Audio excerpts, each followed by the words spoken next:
도매 물가도 사상 최고, 도매 물가도 깜짝 하락, 4일 연속 사상 최고. 미국 주식시장에 대한 이야기입니다. 야, 4일 연속 사상 최고를 계속 달려가고 있어요. 대단한 시장이죠. 제가 봐도 어마어마한 시장 같아요. 그만큼 말입니다.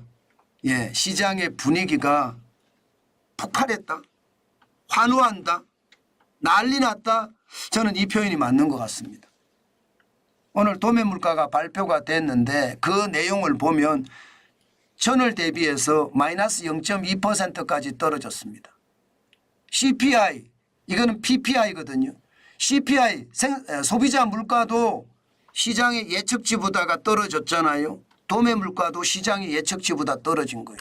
시장의 예측치는 적어도 0.1% 올라가지 않을까 그렇게 예상을 했는데 뚜껑을 열어보니까 마이너스 0.2%까지 떨어진 겁니다. 물가가 떨어졌다? 야, 이거는 굉장히 좋은 일이잖아요. 게다가 생산자 물가가 전년 대비해 보면요 2.2%예요. 목표 물가가 2%잖아요. 2%에 근접해 있다는 뜻입니다. 게다가 전월 대비해서는 떨어졌고요. 그러면 예, 지금 생산자 물가라는 도매 물가는요 5월의 도매 물가가 6월에까지 영향을 미치거든요. 물가가 떨어졌다는 것은 6월 소비자 물가가 떨어질 수도 있다는 이야기가 되는 겁니다. 6월 소비자 물가가 떨어질 수도 있다. 그러면 점점 말입니다. 미국의 중앙은행인 연방준비제도가 기대하는 2% 물가까지 점점 내려갈 수 있다는 뜻인가요? 당연히 그렇게 생각이 됩니다. 예, 그렇게 되면 미국의 금리 인하 속도도 더 빨라질 수 있답니다. 물론 미국의 연준은 한 번 금리 인하한다 이렇게 이야기했습니다. 그런데 시장에서는 무슨 소리 2번 금리 인하할 거야 이렇게 이야기하고 있고요. 물론 뭐 시장이 이길지 연방준비제도 중앙은행이 이길지 더 봐야 되지만 중요한 것은요. 물가가 떨어지는 속도를 보면 시장이 이길 수도 있거든요. 시장이 이긴다는 것은 금리를 2번 인하한다. 금리를 2번 인하한다는 것은 시중에다 돈을 많이 푼다 이런 뜻이잖아요. 돈을 많이 풀면 주식시장은 어떻게 될까요? 돈이 많이 풀려 있으면요. 당연히 주식시장은 올라갈 수밖에 없습니다. 그러니까 벌써 4일째 계속 사상 최고치, 나스닥이 오늘도 사상 최고치 기록을 했습니다. 0.34가 올라서 59.12가 올랐고요. 17,667.56이에요. 아마 제 생각에는 미국의 투자자들도 지금 굉장히 불안하고 무서울 거예요. 너무 올라가잖아요. 올라가도. 이게 올라가는 것도 말입니다. 적당히 올라가야 되는데 나흘 연속 사상 최고, 나흘 연속. 야, 이게 가능한가 싶어요. S&P 500도 마찬가지입니다. S&P 500도 0.23이 올라서 12.71이 올랐거든요. 5,400까지 올라갔습니다. 이제 5,433.74예요. 이제 5,500이 올라간다는 이야기도 곧 나오게 생겼습니다. 이 대형주 중심이거든요. 대형주 중심의 S&P 500이 계속 올라가고 기술주 중심의 나스닥이 나흘 연속 4일 연속 계속 사상 최고치를 기록하고 있으니 시장은 진짜 미쳤다 이런 이야기가 틀린 이야기가 아닙니다. 물론 다우산업지수는 그렇게 많이 올라가지 않았습니다. 다우산업지수는 오히려 0.17% 떨어졌고요. 65.11이 빠져서 38,647.10을 기록했습니다. 그러나 전체적으로는 나스닥도 그렇고요. 기술주도 그렇고 기술주가 대형주와 함께 싸잡아서 시장을 이끌고 가는 모양새, 계속 올라간다 이 모양새가 현재까지의 분위기다 이렇게 생각합니다.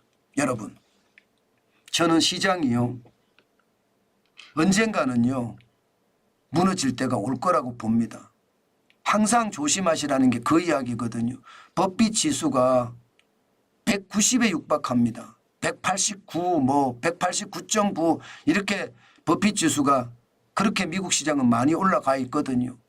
버핏 지수라는 게 한 나라 국민이 생산하는 총액이 버핏 지수의 기본이고요. 여기에 시가총액이 얼마나 차지하느냐 하는 비율. 다시 말해서 명목 GDP 대비 시총의 비율을 나타내는 게 버핏 지수인데 190까지 올라갔다는 것은 과열도 너무 과열이죠. 이게 일반적으로 한 나라 국민이 생산하는 총액 정도가 저는 좋다고 적당한 아주 그라고 생각이 100%가 적당합니다. 근데 180, 190이에요. 그렇기 때문에 여러분 시장 저는 진짜 지금은 독하게 봐야 됩니다. 저는 미국 시장에 투자 지금 할 수도 있겠죠. 대통령 선거가 11월 5일이니까 그때까지는 하실 수 있지만 시장을 냉철하게 보면서 시장을 견제해야 됩니다. 저는 경계해야 됩니다. 경계해야만 시장을 더 벌 수도 있다. 저는 그렇게 생각을 하거든요. 항상 조심하시고 조심하는 투자 잊지 말았으면 좋겠습니다. 저는 우리 시장도 마찬가지라고 보거든요. 오늘 우리 시장도 또 많이 올라갈 겁니다. 제가 대한민국도 미국이나 유럽이나 대만이나 일본처럼 또 우리도 사상 최고치 주가 3천 시대를 가는 것 아니냐 그런 말씀을 드렸습니다. 충분히 그럴 수 있습니다. 지금의 분위기로 봐서는요. 이렇게 사상 최고치가 연일 경신하는데 이게 주가 3천이 안 간다는 거 그것도 웃기죠. 네, 저는 그래서 시장이 진짜 무섭다고 생각을 합니다. 아마 주요 종목을 보면 엔비디아도 계속 올라가거든요. 연초 대비해 보세요. 엔비디아 48.17달러가 129.61달러까지 올라갔습니다. 오늘도 올랐습니다. 169.1%예요. 81.44달러가 올랐고요. 그러면 여러분 우리 시장은 어떻게 될까요? 엔비디아가 계속 잘 나간다? 이제 삼성전자도 HBM 고대역폭 메모리 시험 통과가 시작이 되면 같이 덩달아 올라가지 않을까요? SK하이닉스는 지금 연일 신고가잖아요. 연일 신고가. 삼성전자도 그런 날이 오지 않겠어요? 저는 그런 거 보거든요.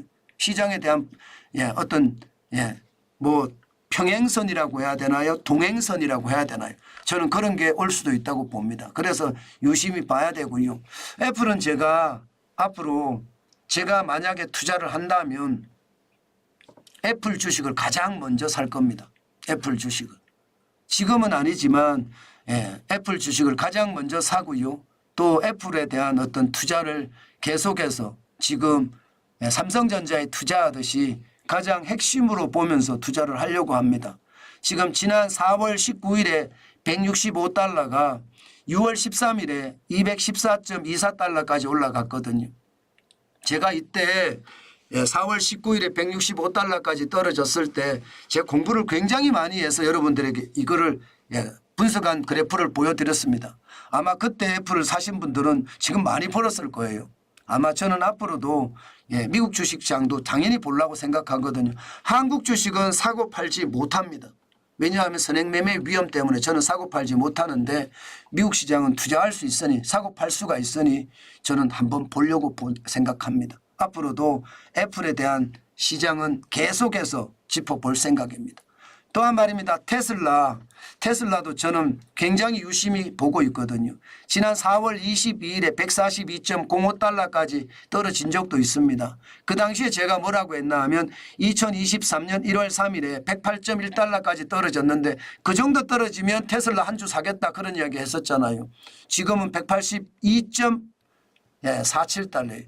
108.10달러가 182.47달러가 됐습니다. 많이 올라갔죠. 이렇게 되면 우리 시장의 LG에너지솔루션도 같은 영향을 받을 거 아니에요. 아마 많이 올라가겠죠. 저는 여러분 앞으로도 미국 시장과 우리 시장을 동시에 보면서 이제 시장을 점점 더 확대해서 분석을 할 예정이거든요. 여러분들이 봐주시면 더 좋은 분석도 앞으로 하겠습니다.